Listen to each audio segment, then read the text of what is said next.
All right, members, good afternoon. It's the appointed time, and we have a quorum. I call to order the meeting of the panel on constitutional affairs. Let's proceed with the election of chairman of the panel. The secretary has issued a notice to notify members that by the close of the nomination period, only one valid nomination for the office of chairman has been received. The nominee is Mr. Lai Tong-kwok. The nomination was made by Mr. Ma Fong-kwok and seconded by Ms. Nixie Lam. Because Mr. Lai Tong-kwok is not a chairman or a deputy chairman of any other panels or relevant government advisory bodies in accordance with the rules of procedure and the House rules, I declare Mr. Lai Tong-kwok elected as the chairman of the panel for this session. I'll now let Mr. Lai Tong-kwok preside over the meeting.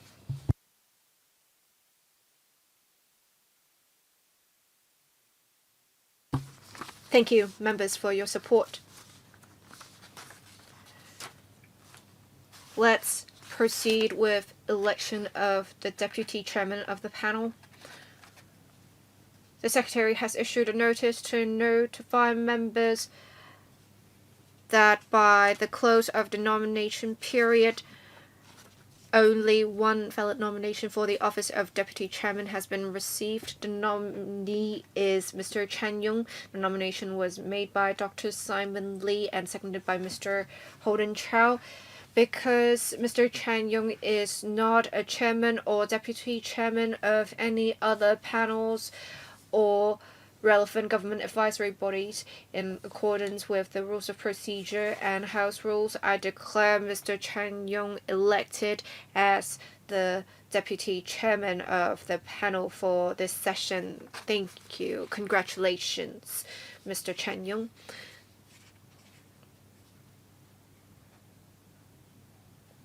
Let's move on to the next agenda item, applications for late membership. The Secretariat has received 2 letters from Mr. Tony TSE and Mr. TANG Fei respectively. The letters are dated 5th and 10th of this month respectively. The members concerned have expressed their wish to join this panel. The relevant letters are CB brackets 218/2024 brackets 01 and 02 respectively. In accordance with Rule 23B of the House rules, whether the relevant application should be accepted is to be decided by the panel. I now ask members for your opinion. Are there any objections to the relevant applications to join the panel? I can see that members are nodding, and I see that as a sign of support for these members to join the panel. All right. Next, agenda item number 3, schedule of meetings for the 2024 session. Regarding the meeting dates, please refer to the proposed schedule tabled.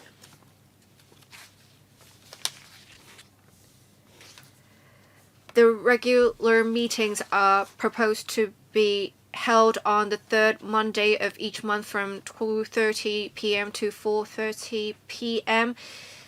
These are the arrangements adopted in the previous session.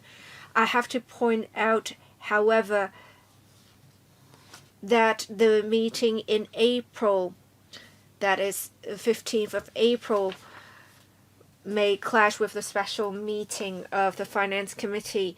So I propose the regular meeting in April should be scheduled to 26th of April, Friday, 10:45 to 12:45. Do members have any objections? If not, the Secretariat will issue a notice to notify members of the agreed meeting dates for this session. Alright. The fourth agenda item is the items for discussion at the next meeting. The next meeting is to be held on 19th of February, Monday, between 2:30 and 4:30 p.m. regarding the items to be discussed at the next meeting. The administration needs more time for the internal discussion before submitting the proposal, so I would suggest that please trust me. I will liaise with the administration once we have the relevant topics. The Secretariat will issue a circular to inform members of the agenda items to be discussed at the next meeting. Now, regarding items to be discussed at future regular meetings, you may see on the agenda there is the list of outstanding items for discussion as well as the list of follow-up actions. Should members wish to propose other items for discussion, please press the request to speak button. I can see that 6 members have pressed the request to speak button. I'll follow the order in which the button is pressed. The first one would be Dr. Simon Lee. I would not set a time limit. Thank you, Chair. We have the Steering Committee on the Promotion of Constitution and Basic Law in relation to the promotion of rule of law, constitution, and basic law. We have 2 relevant policy bureaus, that is the CMAB. And regarding the rule of law education specifically, it would be the Department of Justice. When we discuss the relevant item, I think it's hard for us to distinguish the relevant issues. So can we invite the Department of Justice to join the discussion of the relevant item to contribute to the issue of rule of law education? All right, the Secretariat will note your comments when we discuss the relevant item. We will invite the Department of Justice to join the discussion. Next, Dr. TSE Wai-chuen. Thank you, Chair. In relation to the items to be discussed, I have 2 suggestions to make. For the 400 consultory or advisory bodies, we really have to think about how to enhance their functions. With the improved electoral system, we have the new district councils. We also have to now think about the other advisory bodies. We want to engage some experts, for example, to participate in the advisory bodies. So I believe we can talk about how to enhance the functions of advisory committees and bodies. In relation to constitutional development, I think Hong Kong is lagging behind. I think we shouldn't shelve the issue. I hope that in future we can have universal suffrage for both the Legislative Council as well as the Chief Executive. Of course, we have priorities, but I think the government has the constitutional responsibility to make sure that this happens. Thank you, Chair. The Secretary will note your comments. Next, Mr. Kamen Khan. Thank you, Chair. The terms of reference of the panel would include the discussion of electoral affairs, and in this year, I believe there are no specific elections. In 2025, there would be the LegCo election. In 2026, the election committee, and 2027, the chief executive election. I think we can take this opportunity to discuss in this year the relevant legislation as well as electoral arrangements. For those who are ordinarily resident in Hong Kong, I think we can do something about the definition in legislation and policy so that for those living in the mainland, we can facilitate their voting and perhaps we can adopt more electronic voting methods. Thank you. I think we should prioritize the discussion of this issue indeed because it would give the administration sufficient time to think about this. Will the Secretary please note the comments? Thank you, Mr. Tony TSE. Thank you, Chair.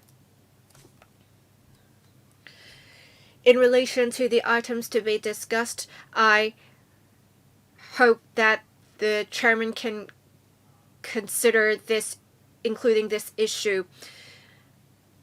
In relation to the integration into the Greater Bay Area, in relation to the economic and trade offices, we can perhaps discuss the economic efficiency of the ETOs and how ETOs can facilitate exchanges and better assist those living on the mainland to obtain employment or go to school or study. I hope the administration can elaborate on the relevant matters. Thank you. This is indeed a very important topic. Please, Secretary, note the comments. Next, Professor Priscilla Leung. Thank you, Chair. I would like to follow up on the technical failure that happened during the District Council ordinary election. The relevant officials responsible for the election, that is the REO and the relevant technical departments, said that there was no intervention from the outside that caused the issue. I want to know why they made such a hasty conclusion. It is said that a report will be submitted in 3 months. Well, I have discussed the relevant matter with various stakeholders. We think 3 months is a long time. And in fact, in 2016, there was a personal data breach that took place. And of course, there are security concerns. I think it is warranted that we have to look into whether we are currently using software that is inadequate in security. I just wonder why they are ruling out so soon the possibility of intervention from the outside, for example, hacking. I hope we can follow up on this issue and discuss this issue. Thank you, Professor Priscilla Leung. I agree that this discussion of this matter should be prioritized because this is indeed a very serious incident and the panel has the responsibility to ask for this matter to be discussed, and this should not happen in future. I understand that the council has approved the creation or the assignment of 2 posts to the REO. That's why we should really think about that. Next, Mr. Yim Kong. Thank you, Chair.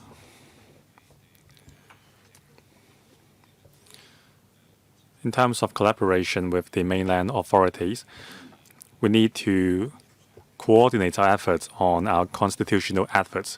So besides our regular meetings, I hope the chairman can lead a delegation of this panel to meet with the mainland authorities, for example, the Hong Kong and Macau offices in the Guangdong province and Macau. Thank you. That is a very good suggestion. I will leave it to the Secretariat. Mr. Brave Chan. Thank you, Chair. Just now, a member mentioned about the issue with our election. Now, let me report that we have a subcommittee on improving matters in relation to electoral matters under the AJLSP. So that is an upcoming issue on our agenda. So I leave it to the chairman for deciding what topics will be discussed here and what topics will be discussed on that subcommittee. Thank you. Thank you, Deputy Chairman, for your suggestion. The Secretariat will take notes of that. Next, Mr. Kingsley Wong. Thank you.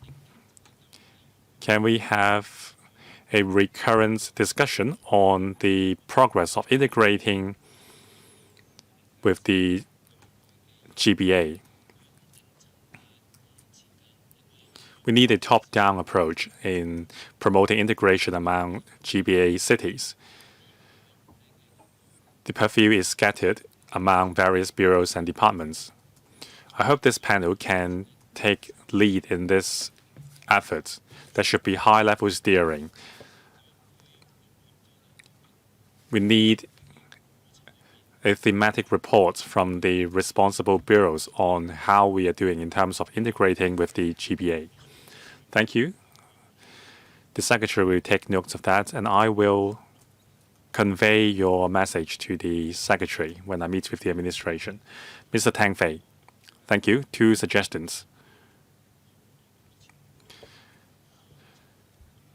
This was mentioned 2 years ago. Now, for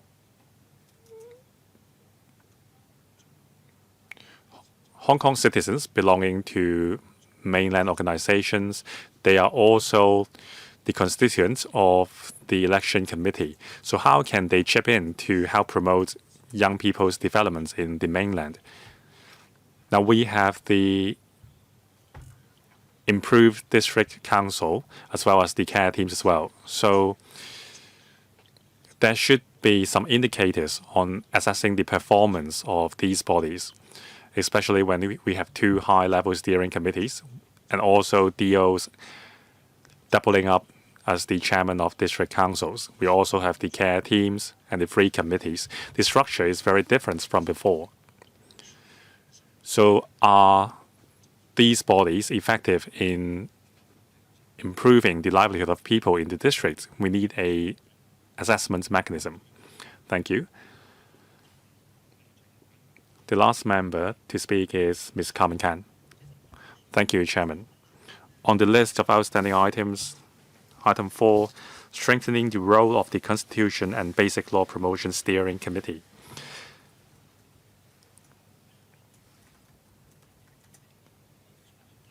In this policy address, a body to promote patriotic education will be set up under the Constitution and Basic Law Promotion Steering Committee. So I hope the administration can report to us the progress of establishing that committee. I raised this issue last year, that is striking a balance between the development of a smart government and protection of private data or personal data.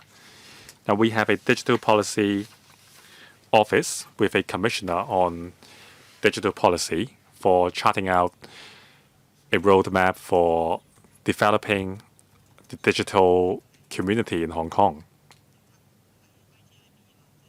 So that should be under the purview of the ITIB, or is it more the purview of the Constitutional and Mainland Affairs Bureau? I look forward to an update by the government.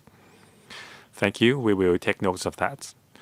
Concerning your second question, I will meet with the administration together with the Deputy Chairman on how to better promote this panel's involvement, as well as other panels on this effort. Thank you. Any other suggestions? If not, that concludes this item. Item 5, AOB. There is no AOB today. The meeting is adjourned. Thank you.